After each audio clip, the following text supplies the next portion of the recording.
What's poppin', homies? It's your favorite homegirl, Gossip Girl, and today I want to talk about Alexus Nelson's case, and she is the mother of Maha Lee Hobbs. All right, we got to start protecting these children more, and it's just a shame that a mother could harm their children in this way. It's really sad. And when I put the little girl's name in Facebook, I think her dad came up, and I feel bad for him because I read somewhere he was trying to get custody of the child and didn't. And it's so sad because sometimes women, when they're mad with the child's father, they will hurt the child. I'm not saying this is the case here, but why would she do this to her daughter? If he wanted her, just give the girl to him. Okay, she'll be loved and cared for. But she's not even here. Her poor soul, she's not even here. But anyway, I wanted to come in and talk about the affidavit, okay, because it's a more detailed affidavit and it says what she was searching on Google.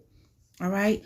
So to everyone that loved and cared about Maha Lee Hobbs, her grandparents, her father, her uncles and aunts, her cousins, her friends, everyone that loved and cared about this girl, I'll send you all prayers and condolences. My heart just breaks for you guys. And the mother, she will get what she deserves. She will get what she deserves. Okay. Now it says here a more detailed supplemental affidavit in the child abuse resulting in the death case against 27-year-old Colorado mother that she Googled, can you overdose from Xanax?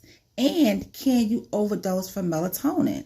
The day before she made her 5-year-old daughter, Maha Lee Hobbs, say bye to her grandfather on a FaceTime call. Oh, Jesus. Now, the Aurora police chief expressed confidence, he did express confidence late last week that there is a high possibility murder charges will be filed at some point in the case against Alexus Nelson. And the latest details of the county investigation shows why he said so, even though authorities had not yet positively identified the child victim's remains. Now, according to the Aurora Police affidavit, Hobbs' grandmother, Ashaya, called for a welfare check on May 30th after she was, told by the defendant that she given the girl up for adoption. Now, the cops indicated that it wasn't, difficult to confirm that there was no evidence that the organization Adoptions with Love had facilitated a closed adoption and no evidence of adoption records. Okay. Nelson's lie only became more elaborate when she was confronted about it. The affidavit said, leading to her arrest on the initial charge of attempting to influence a public servant. After informing her that Adoptions with Love had no record of any adoptions, she changed her story and stated she had contacted Adoptions with Love and they then provided her with a list of other adoption agencies. Through this list, she came in contact with a woman she identified as Janet Dunn, and that was said on the affidavit. Now, Alexus stated that Janet facilitated the adoption of Maha Lee to an unidentified couple. Alexus was unable to provide the name of that agency that Janet worked for, nor was she able to provide any contact information for her or paperwork related to the adoption. So she's just out here telling a bold-faced lie to the authorities. She just lying. And then when they checked her, I guess they checked her online searches, and she got all this in here. Can you overdose from Xanax? Can you overdose from melatonin?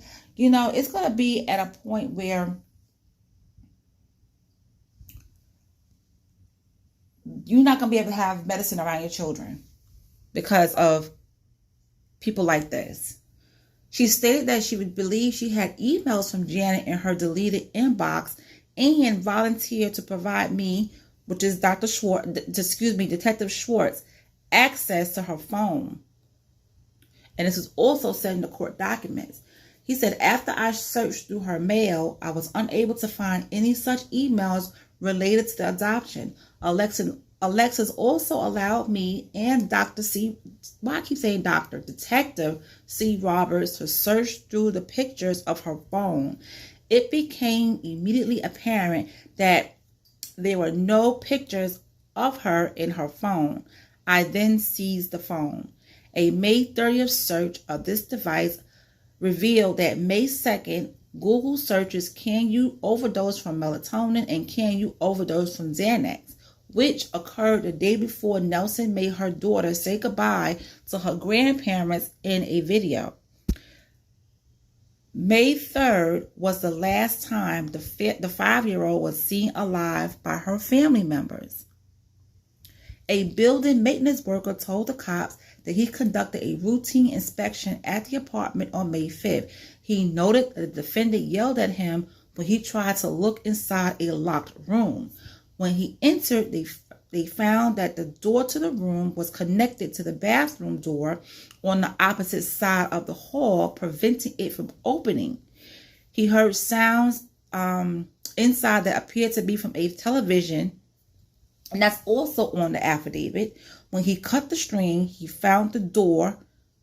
The room was locked. That was locked. Alexus then began yelling at him via a baby monitor to leave, so he exited the residence. Cops said the detective who searched Nelson's phone found videos in her camera roll of the victim appearing to say goodbye to her grandparents. Now, authorities observed the South Elkhart Way apartment and did not look like a place where a child was living. While looking through the house, the girl's room was completely empty and the carpet was extremely dirty with various stains of unknown origin. There was a notable lack of children's items in the apartment. Now, Mahal Lee's grandfather, Mikas, told police the defendant rarely answers, and when he calls her, and was rare still for her to reach out. The defendant's mother and Alexa's sister, Mercedes, both provided similar details about Nelson's lack of communication. Now, the grandfather stated that he also received a FaceTime call from Alexis and on May 3rd of 2023. And he stated that call was very short and that Alexis appeared to be directing the victim what to say. Tell Granddad hi, tell him you love him, tell him bye. And that's all in the affidavit. The girl's mother says she received a substantially similar video wherein Alexus Nelson coached her daughter to say goodbye. She sent me the video which shows Alexis, and Alexis directs to say hi and goodbye to Ashaya. And this is also in the affidavit. The affidavit further said that Nelson's mother received a text from the defendant saying, "My rent has gone up again, so rehoming, and I've been looking at fostering." So she's saying that her rent has gone up again, so rehoming, and I've been looking at fostering. Highlighting the defendant's lack of communication with family even further, authorities revealed that Mahali Hobbs' grandmother had no idea that Nelson was pregnant until the girl was born. Meet Maha. She's 35 weeks, 5 pounds, born yesterday morning, 11:48, at 19 inches in length. You would have known about her grand entrance sooner, but my original plan was to have her adopted by a family more suitable to provide for her without struggling. Though I still believe Open adoption is the best move for her to never need for anything, and myself, so I may finish school, have a career without benefits, with benefits, and my family nearby before, starting a family. She's here and ungiveupable. So meet your first grandbaby. Wow. That's a way to announce that you have a grandchild. Like, you didn't know your daughter was pregnant all this time, and then all of a sudden here's the baby. You know what I'm saying? It's like, wow. Police said they discovered grisly evidence of charred child remains in a plastic bag inside a shopping bag in a utility closet at the apartment on May 31st. Upon opening the door to the closet, Detective Jenkins immediately noticed what he recognized to be the distinct odor of decomposing flesh. The closet was... Oh, Lord, this is just too much, but I'm going to keep going. The closet was filled with various children's items that appeared to belong to the missing girl, and this is also said in the affidavit. After removing boxes from the closet, he found a large shopping bag that contained a plastic bag inside. It was at this point that Detective Schwartz, came outside and also noticed the strong odor of decomposition. Now, as Detective Jenkins opened the bag, the odor became overpowering. Inside the bag, I observed what appeared to be charred human remains. Charred. So that means she burnt that little girl.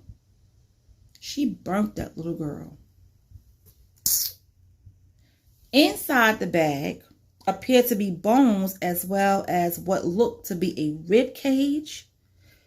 The size of the remains appeared to be consistent with that of Mahalia Hobbs. Then investigators found more evidence that the victim was burned in a fireplace in the living room. My goodness. Based on the charred appearance of the remains, detectives then conducted a search of the fireplace located in the living room adjacent to the balcony. The fireplace appears to have been used recently based on the presence of various burnt matter on the floor of the fireplace. This is also said in the documents. Now, while searching through this matter, detectives found bone fragments as well as a bone that appeared to be either a rib or shoulder blade. Authorities had only confirmed that the remains were human, but they said that remains were consistent with the missing girl's size and that they were evidently her remains. On May 31st, 2023, during a search warrant service of Alexus' residence, the charred remains of her daughter were found in a hidden closet next to the victim's toys. Based on the state of the remains, as well as fragments found in the fireplace, it is apparent that Alexus attempted to destroy the victim's remains by burning them, cops concluded. It is clear that Alexus placed in a situation that resulted in her death. She then attempted to hinder the resultant investigation by lying about an adoption and burning the remains.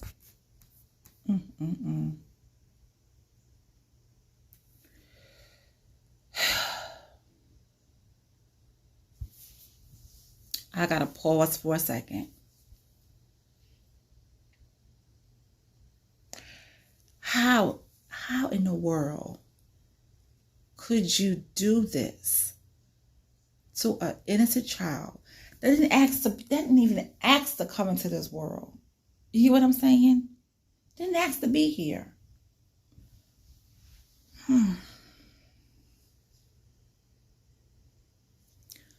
Wow.